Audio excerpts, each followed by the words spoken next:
I guess so. Like my writing process is different than a lot of people.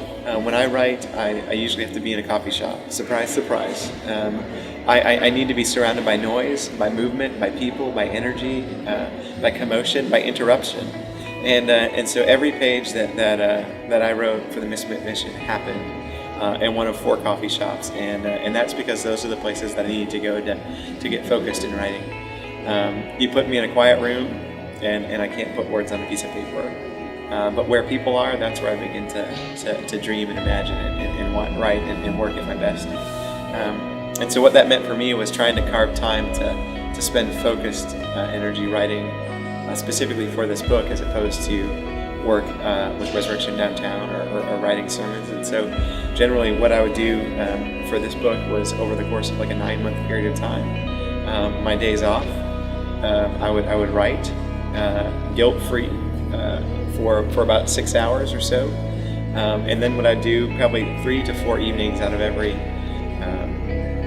week, I'd go to Starbucks. And Starbucks is the only coffee shop around my house where they're open till 11 o'clock at night. And so I'd spend from probably about 8:30 to 11:30 at Starbucks 3 to 4 nights out of every week. And I did that in addition to Friday days for about a 9-month period of time before it was all said and done.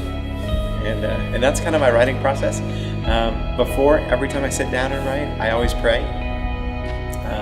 And rarely will I write with an outline.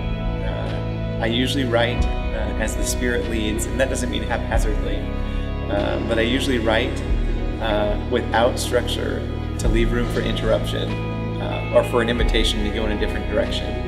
And I think that's really probably different, drives my wife crazy, but it's also just kind of how my life is.